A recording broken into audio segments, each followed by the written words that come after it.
Anda pasti sudah tahu semua tentang serat, kan? Tetapi, bagaimana kalau saya katakan komponen kecil dalam diet anda ini bukan sekadar makanan kasar biasa? Ia sebenarnya pengatur utama kesihatan anda yang mempengaruhi segalanya. Dari mood anda hinggalah risiko penyakit kronik yang serius. Ramai orang menganggap serat hanyalah berus yang mencuci usus. Tetapi itu sama seperti mengatakan internet wujud hanya untuk menghantar email. Hari ini, mari kita pecahkan mitos ini. Kita akan menyelami dunia serat makanan yang menakjubkan dan membongkar rahsianya. Anda akan faham mengapa menggelar serat hanya sebagai berus adalah satu kesilapan besar dan bagaimana ia mampu mengubah kehidupan anda secara drastik menjadi lebih baik sekiranya anda memahami kuasa sebenar di sebaliknya. Teruskan bersama kami. Pasti sangat menarik. Baiklah, mari kita mulakan dengan asasnya secara ringkas dan mudah. Apakah sebenarnya serat ini? Secara formal, ia adalah sejenis karbohidrat yang tidak dapat dicerna oleh badan kita. Tidak seperti gula atau kanji, enzim kita tidak mampu memecahkannya untuk menghasilkan tenaga. Selama ini, saintis menganggapnya sebagai beban yang tidak berguna, sekadar bahan yang lalu lalang tanpa diserap hanya menambah jisim. Pemahaman kita telah melalui revolusi besar. Para saintis menemui bahawa walaupun kita tidak dapat mencernanya, ada makhluk lain dalam badan kita yang sangat menyukainya. Mereka adalah trilion bakteria yang tinggal di dalam usus kita. Dan di sinilah segala-galanya menjadi lebih menarik. Serat terbahagi kepada dua jenis utama, serat larut dan serat tidak larut. Kedua-duanya berfungsi secara berbeza dan menjalankan peranan yang unik serta sangat penting. Perbezaan ini adalah kunci utama kepada kesihatan yang menyeluruh. Kita mulakan dengan jenis yang pertama. Serat larut, wira penyelamat dalaman anda. Sebagaimana namanya, ia mudah larut dalam air. Di dalam saluran pencernaan anda, serat ini akan bertukar menjadi bahan seakan gel. Bayangkan ia seperti jeli yang pekat dan likat. Gel ini melakukan beberapa perkara menakjubkan. Pertama, ia melambatkan proses pencernaan. Ini bermakna anda akan kekal kenyang lebih lama, seterusnya membantu anda mengawal selera makan dan menguruskan berat badan. Kedua, gel ini akan mengikat zarah kolesterol dan asid hempedu, lalu menyingkirkannya dari badan. Ini adalah kaedah langsung untuk menurunkan paras kolesterol jahat dalam darah. Dan yang ketiga, ia melambatkan penyerapan gula. Ini penting untuk mengelakkan lonjakan mendadak glukosa darah selepas anda makan. Anda boleh menemui wira ini dalam oat, barli, kekacang, biji-bijian, legum serta buah-buahan seperti ipal dan buah sitrus. Ini bukan sekadar pengisi, tetapi ia adalah pengawal atau aktif bagi proses-proses vital dalam tubuh anda. Mari kita beralih kepada jenis yang kedua. Serat tidak larut, pendorong utama kemajuan kesihatan anda. Jenis serat ini berbeza daripada pasangannya. Serat larut tidak akan larut di dalam air. Inilah jenis yang sering dikaitkan dengan perumpamaan berus atau pencuci usus. Dan memang terdapat kebenaran dalam analogi ini. Tugas utamanya adalah menambah isi padu najis dan merangsang proses peristalsis, iaitu pengecutan bergelombang pada dinding usus.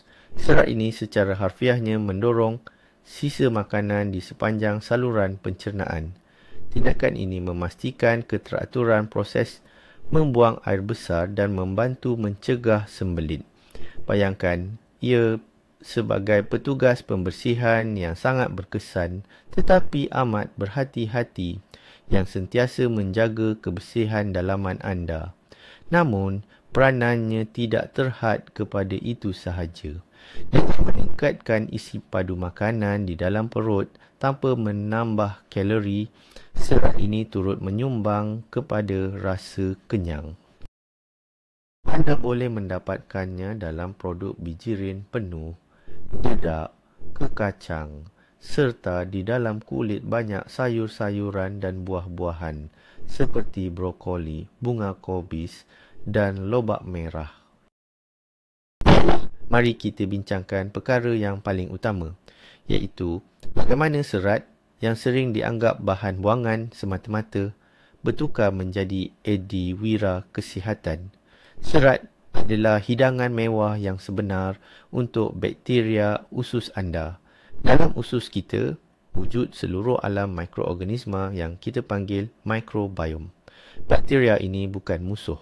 Sebaliknya, mereka adalah rakan kongsi simbiotik kita yang melakukan tugas yang luar biasa penting untuk kesihatan kita. Tetapi, untuk memastikan mereka beroperasi dengan baik, kita perlu memberi makanan yang sesuai.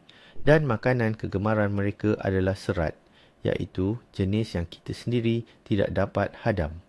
Bahan-bahan yang menyuburkan bakteria baik ini dinamakan prebiotik, dan serat adalah prebiotik yang paling semula, jadi dan berkesan. Apabila anda mengambil makanan yang kaya serat, anda bukan sekadar memberi makan diri sendiri. Anda sedang memberi makan kepada askar pertahanan dalaman anda, dan sebagai balasan, mereka akan menjaga kesihatan anda. Inilah prinsip fundamental dalam kesihatan usus. Yang berlaku apabila bakteria baik kita mendapat makanan mewah daripada serat. Mereka bukan sekadar makan. Melalui proses penapaian atau penguraian serat ini, mereka menghasilkan sebatian yang menakjubkan. Ini kita kenali sebagai asid lemak rantai pendek atau ALRP. Tiga yang paling dikenali adalah butirat, proteinat dan asetat. Dan percayalah, inilah senjata rahsia utama sistem pertahanan badan anda. Sebagai contoh, butirat berfungsi sebagai sumber tenaga utama bagi sel-sel yang melapisi usus besar anda.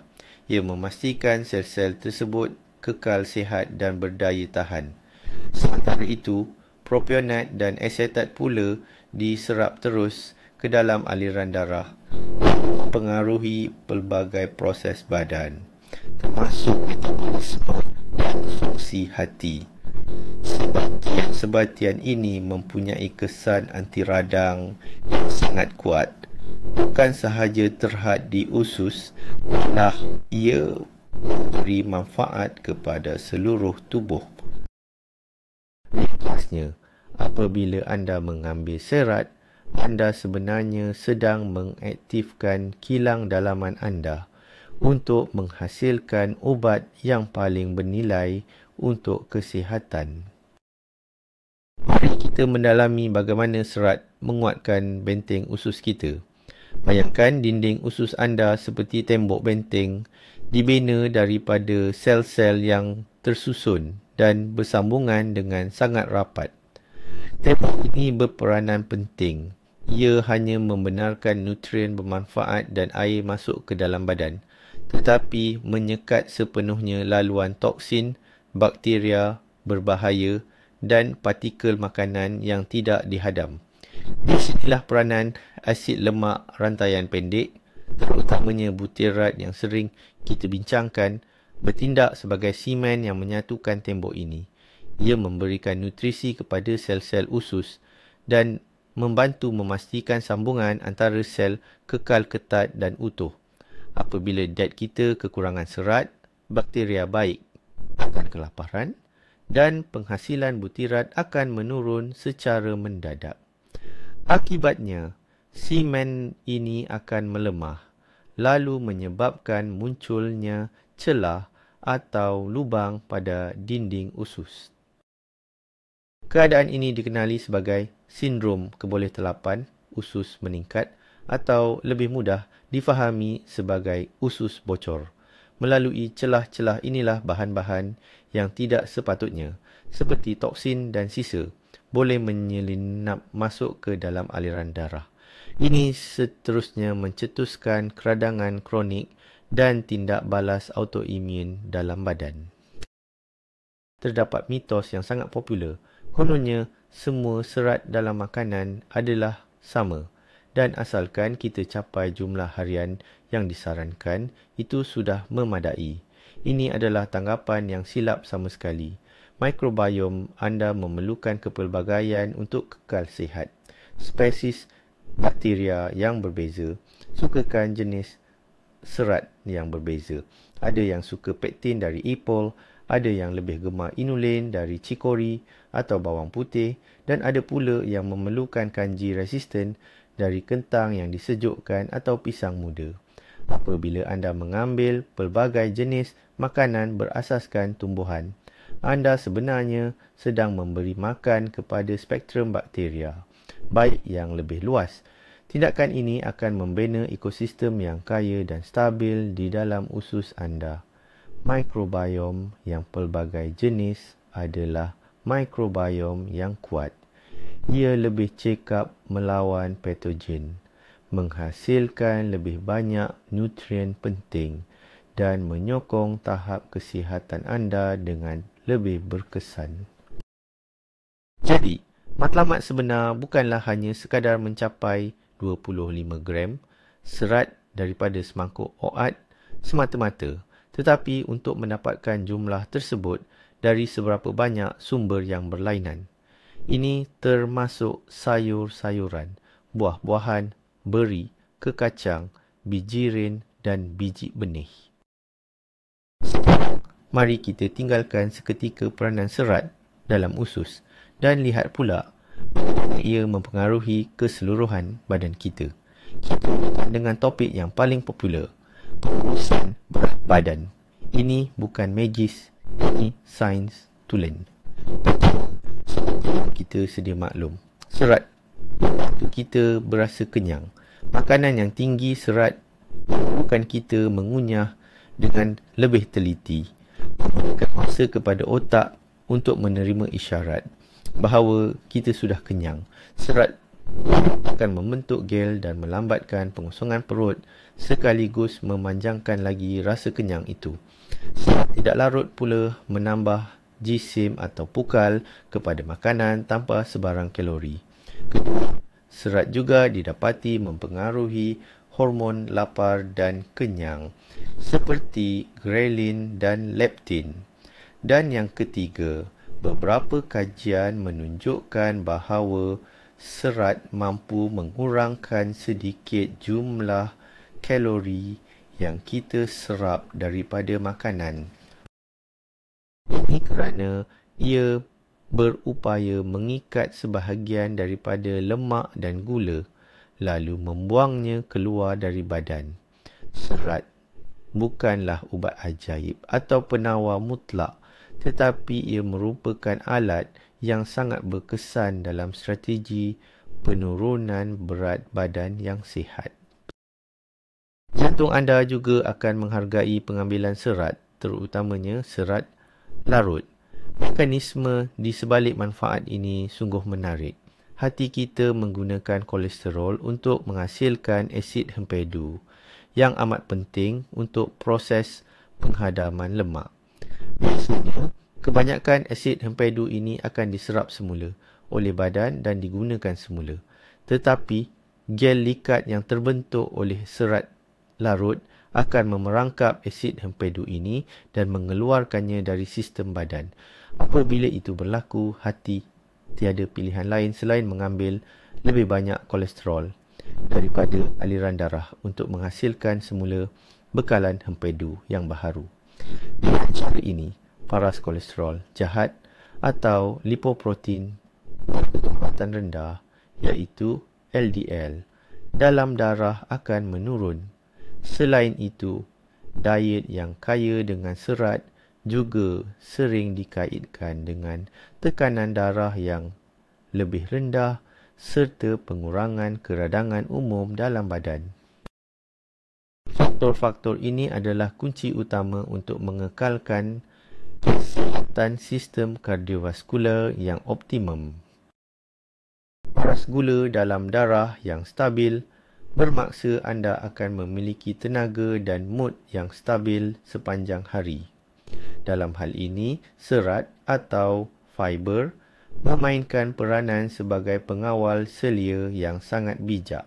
Apabila kita mengambil karbohidrat, ia dipecahkan menjadi glukosa yang kemudiannya memasuki aliran darah. Jika anda makan sesuatu yang manis dan diproses tanpa serat, paras gula dalam darah anda akan melonjak naik secara mendadak, umpama roket. Pankreas akan panik dan terpaksa membebaskan dos insulin yang besar untuk memproses gula ini. Akibatnya, gula akan jatuh mendadak, sama tajam dengan kenaikannya tadi. Ini menyebabkan anda berasa letih, mudah marah dan cepat lapar semula.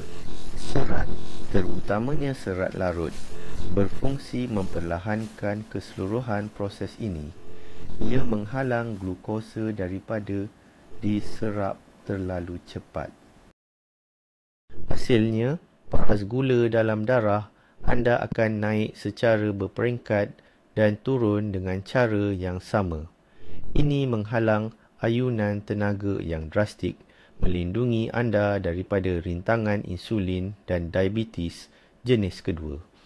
Perbezaannya ibarat antara pertunjukan bunga api yang cepat habis dengan nyalaan kayu api yang membakar secara konsisten dan tenang di dalam pendiangan.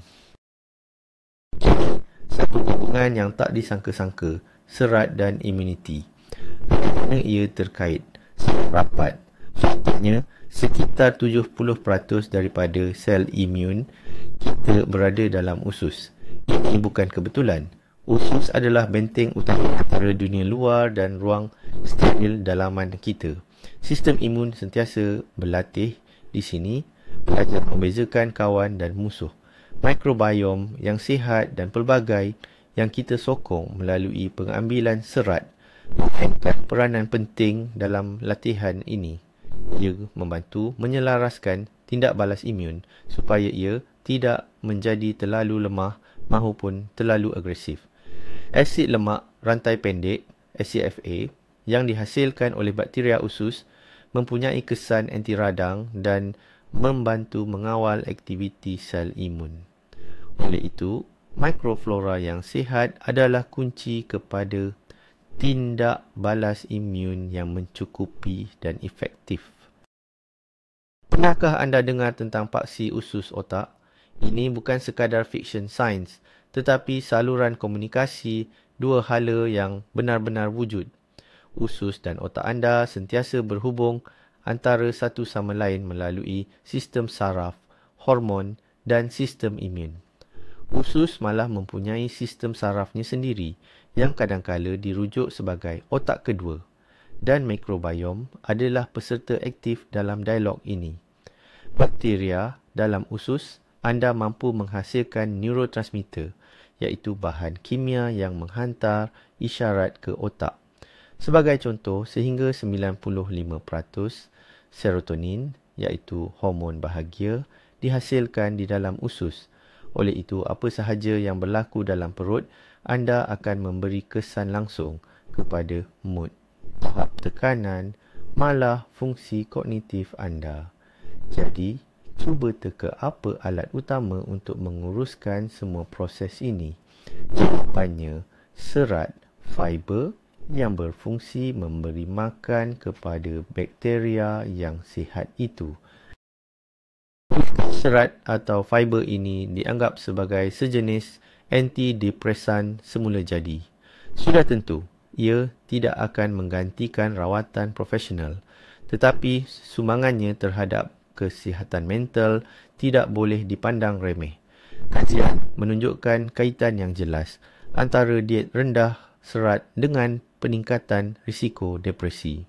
Sebaliknya, diet yang kaya dengan sayur-sayuran, buah-buahan dan bijirin penuh dikaitkan dengan mood serta kesejahteraan emosi yang lebih baik. Terdapat beberapa mekanisme yang mendasari perkara ini. Pertama, ia melibatkan penghasilan serotonin, seperti yang sering kita dengar. Mikrobiom usus yang sihat sangat menyumbang kepada sintesis hormon kegembiraan ini. Kedua, ia membantu mengurangkan keradangan sistemik. Keradangan kronik dalam badan mempunyai kaitan rapat dengan perkembangan depresi. Asid lemak rantai pendek, iaitu hasil fermentasi serat, bertindak sebagai ejen anti radang yang sangat kuat. Jadi, dengan menjaga kesihatan usus anda, secara tidak langsung anda turut menjaga keseimbangan dan ketenangan jiwa anda. Mari kita sambung topik keradangan. Keradangan kronik yang berlarutan pada tahap rendah adalah pembunuh senyap yang menjadi punca kepada banyak penyakit moden. Dari penyakit kardiovaskular dan diabetes hinggalah kepada gangguan autoimun dan juga beberapa jenis kanser. Ia juga memberi kesan negatif kepada fungsi otak, mencetuskan apa yang dipanggil kabut otak, brain fog, kemerosotan memori dan kekurangan daya tumpuan. Serat melawan keradangan ini dari beberapa sudut.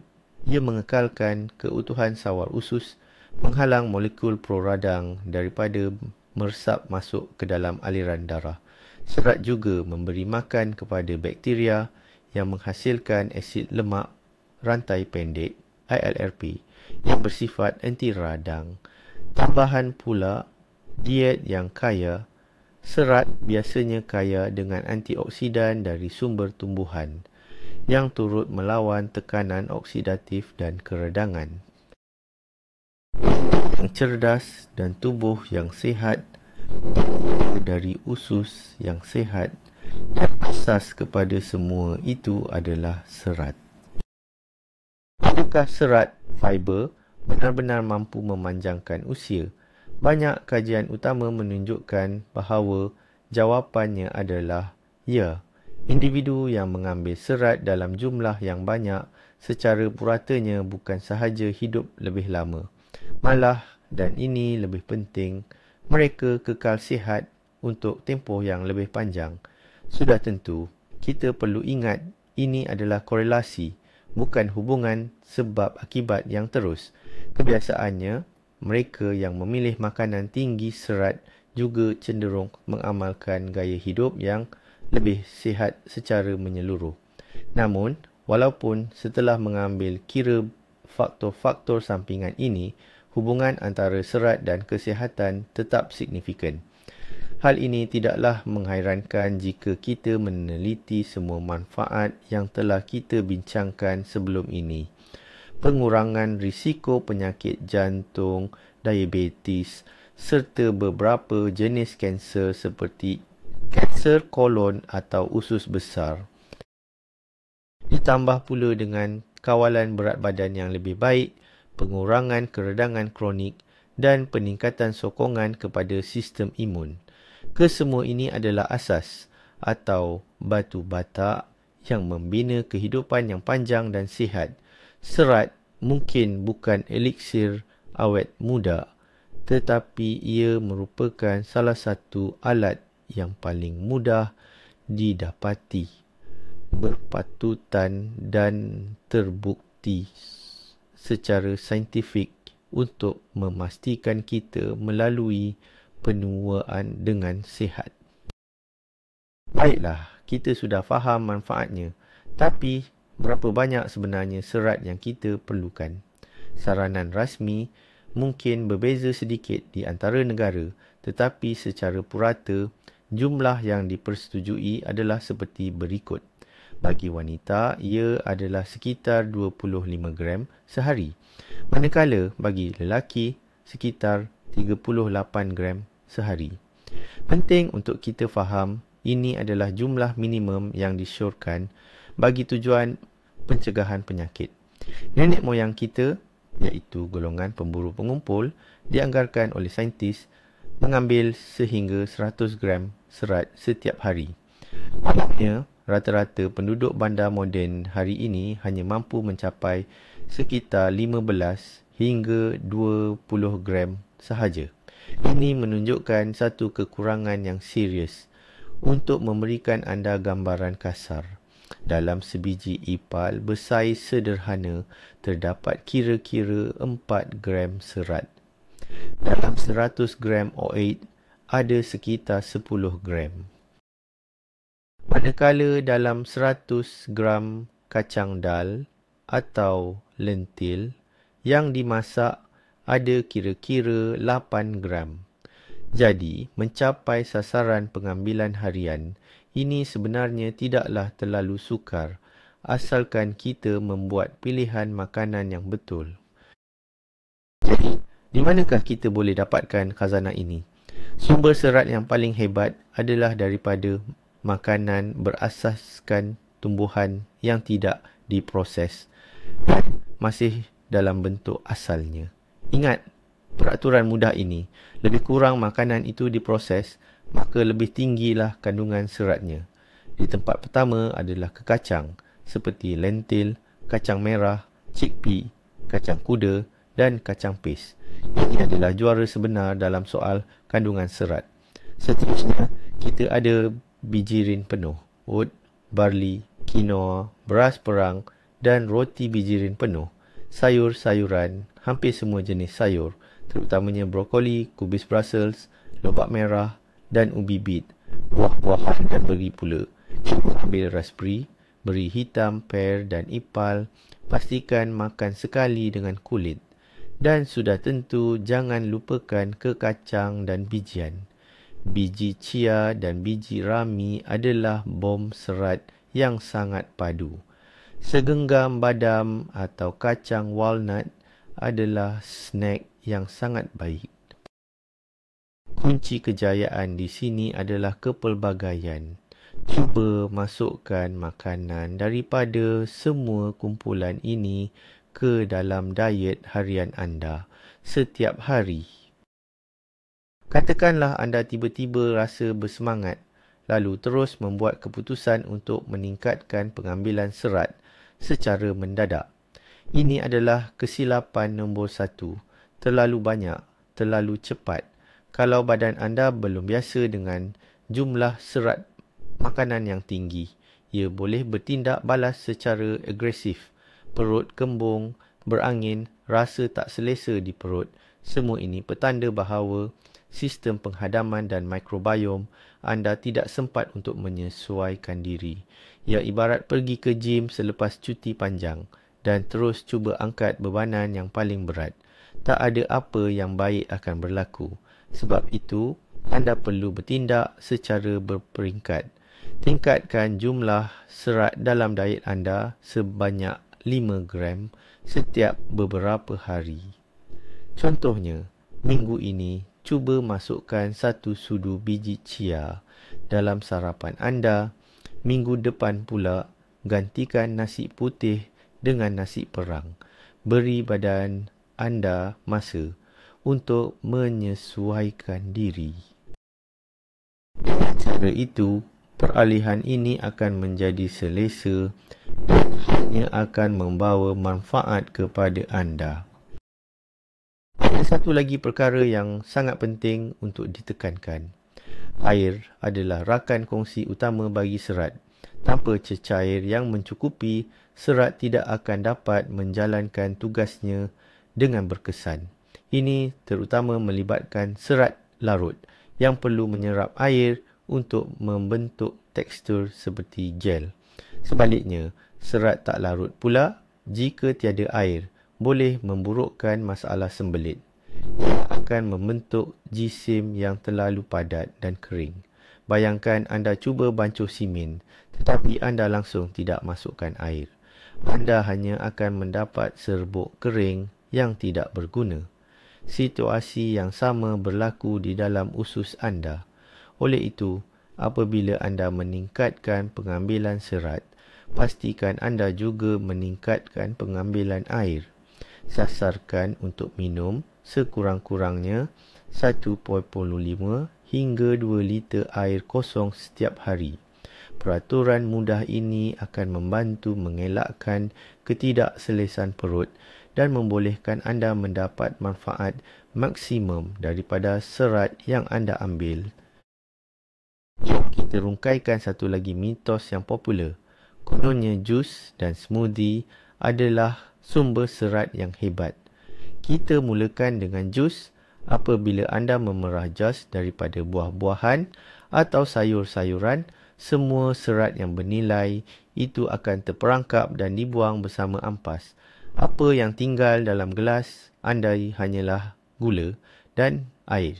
Inilah yang kita panggil karbohidrat ringkas yang menyebabkan paras glukosa dalam darah melonjak secara mendadak. Jus yang baru diperah bukanlah sama seperti sebiji buah yang dimakan secara keseluruhan. Dengan smoothie, situasinya sedikit lebih baik. Apabila di blender, serat tidak dibuang, sebaliknya ia dihancurkan. Ini boleh menjadi pilihan yang agak baik, terutamanya jika anda menambah sayuran hijau, bijian atau wheat ke dalamnya. Walau bagaimanapun, ada satu perkara yang perlu diberi perhatian. Proses menghancurkan serat ini mengubah strukturnya dan boleh mengurangkan beberapa manfaat pentingnya, contohnya, keupayaan untuk melambatkan penyerapan gula. Jadi, pilihan yang terbaik dan paling disarankan ialah sentiasa makan sayur-sayuran dan buah-buahan dalam bentuk asalnya secara keseluruhan. Soalan terakhir untuk hari ini. Bagaimana pula tentang serat dalam bentuk suplemen tambahan? Farmasi dan kedai makanan kesihatan dipenuhi dengan pelbagai serbuk, kapsul atau tablet yang mengandungi psyllium, fluid dan lain-lain jenis serat. Perlukah ia diambil? Jawapannya mudah. Suplemen ini adalah alat bantuan yang baik, tetapi ia bukan pengganti. Kelebihan utama serat daripada makanan keseluruhan whole foods adalah bersama-sama dengannya, kita turut mendapat bekalan besar vitamin, mineral, antioksidan dan fitonutrien. Tiada suplemen pun yang boleh meniru manfaat ini sepenuhnya. Namun, jika anda tahu sukar untuk mencapai keperluan harian serat melalui diet biasa, atau anda menghadapi masalah spesifik seperti sembelit, maka suplemen yang berkualiti boleh membantu menampung kekurangan tersebut. Tetapi ingat selalu, makanan harus didahulukan. Suplemen hanya berfungsi sebagai tongkat atau alat sokongan, bukan asas kepada kesihatan anda. Mari kita rumuskan segalanya. Jelaslah kini, serat makanan bukan hanya berfungsi seperti berus pembersih atau bahan pengisi yang tidak berguna. Sebaliknya, ia adalah instrumen pengurusan kesihatan yang sangat serba boleh. Serat adalah prebiotik yang hebat, membekalkan nutrisi kepada sekutu baik di dalam usus kita. Ia juga berfungsi sebagai pengawal atur utama paras gula darah dan kolesterol. Ia adalah pelindung penting bagi jantung dan sistem vaskular kita. Selain itu, serat adalah pembantu yang sangat diperlukan dalam proses mengawal berat badan. Dan yang paling menarik, ia juga merupakan sekutu tak terduga untuk kesihatan mental dan emosi yang stabil. Perkara yang paling menakjubkan dalam kisah serat ini ialah kunci kepada kesihatan yang optimum ini tidak memerlukan superfood eksotik yang mahal atau suplemen yang kompleks. Sebenarnya, ia ada dalam makanan yang paling ringkas dan mudah didapati yang telah menjadi ruji pemakanan manusia sejak beribu tahun dahulu, iaitu sayur-sayuran, buah-buahan, kekacang, bijirin penuh dan juga kekacang. Mungkin sudah tiba masanya kita mengembalikan makanan ini ke tempat yang sepatutnya dalam diet harian kita. Terima kasih kerana meluangkan masa menonton video ini sehingga ke penghujung. Jika anda merasakan kandungan ini baru dan bermanfaat, mohon sangat agar anda tekan butang like dan subscribe saluran ini supaya anda tidak terlepas dalam kupasan topik kesihatan penting yang akan datang. Dan kini, soalan untuk anda, adakah anda benar-benar mengambil berat tentang jumlah serat dalam diet harian anda? Apakah makanan kegemaran anda yang tinggi serat? Kongsikan pendapat anda di ruangan komen di bawah. Mari kita bincangkannya.